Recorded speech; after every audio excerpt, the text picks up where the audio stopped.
नमस्कार, आप सभी का स्वागत है C10 न्यूज पर। मैं हूं आपके साथ काजल सिंह।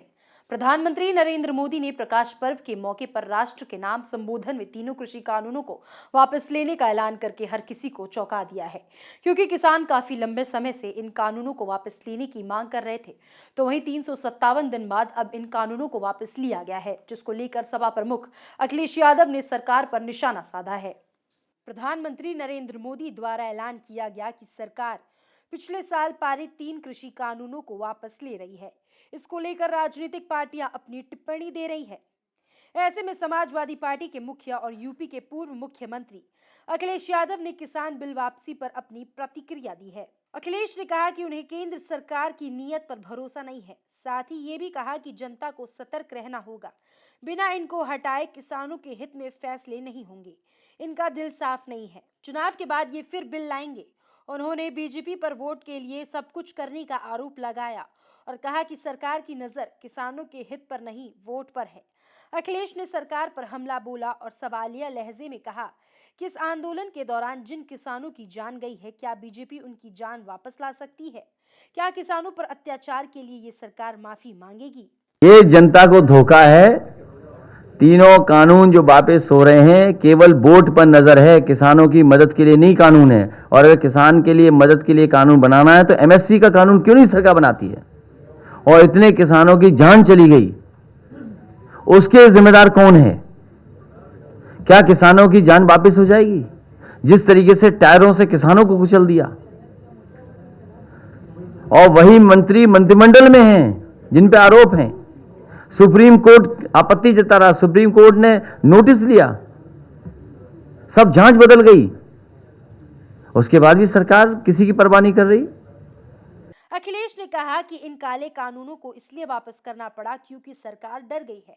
जिस तरह से किसानों ने विरोध किया और पूर्वांचल में खास तौर से समाजवादी पार्टी के साथ नौजवान किसान हर वर्ग खड़ा हुआ और उसकी गूंज दिल्ली तक गई। उन्होंने कहा कि अन्नदाताओं के लिए ऐसे ऐसे शब्दों का इस्तेमाल किया गया जिसकी कोई कल्पना नहीं कर सकता था। इसके लिए भाजपा के पूरे मंत्रिमंडल ही नहीं बल्कि पूरी सरकार को इस्तीफा दे देना चाहिए। उनकी नजर में किसान नहीं है, और किसानों को कितना अपमानित किया, किसानों को कितना अपमानित होना पड़े, क्या क्या नहीं सुनना पड़ा। जिन शब्दों का इस्तेमाल किया गया कोई कल्पना नहीं कर सकता कि अन्नदाता के लिए यह शब्द भी इस्तेमाल किए जा सकते हैं। वो भारतीय जनता पार्टी ने इस्तेमाल किया और उनके सहयोगी, उनके साथियों ने हर मौके पर अपमानित किया है। और ये केवल एक की जिम्मेदारी नहीं होती है, मंत्रिमंडल की सामूहिक जिम्मेदारी होती है। अगर सामूहिक जिम्मेदारी है, न केवल मंत्रिमंडल को इस्तीफा देना चाहिए बल्कि सरकार को इस्तीफा देना चाहिए पूरा का पूरा।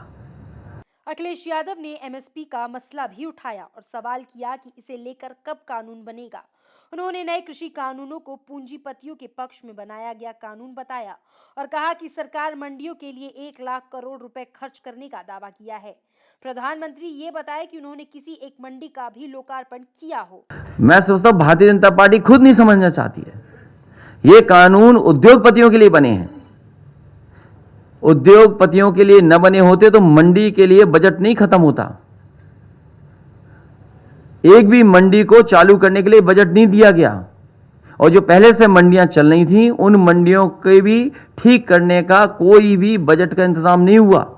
जहां प्रधानमंत्री जी या भारतीय जनता पार्टी कहती है कि 1 लाख करोड़ का इंफ्रास्ट्रक्चर का पैसा दिया है, वो आखिरकार गया कहां? उत्तर प्रदेश में बताएं किस मंडी के लिए पैसा दिया? बुंदेलखंड में आज है प्रधानमंत्री जी, बताएं कि बुंदेलखंड में किस मंडी को उन्होंने चालू किया है? और जब से ये 3 कानून आए, उत्तर प्रदेश की सरकार ने क्या बजट दिया है? तीनों कृषि कानून के वापस लेने के ऐलान को चुनावी दाव बताया जा रहा है। विपक्ष का आरोप है कि ये कानून सिर्फ चुनाव के डर से वापस लिए गए हैं। Bureau report C10 news.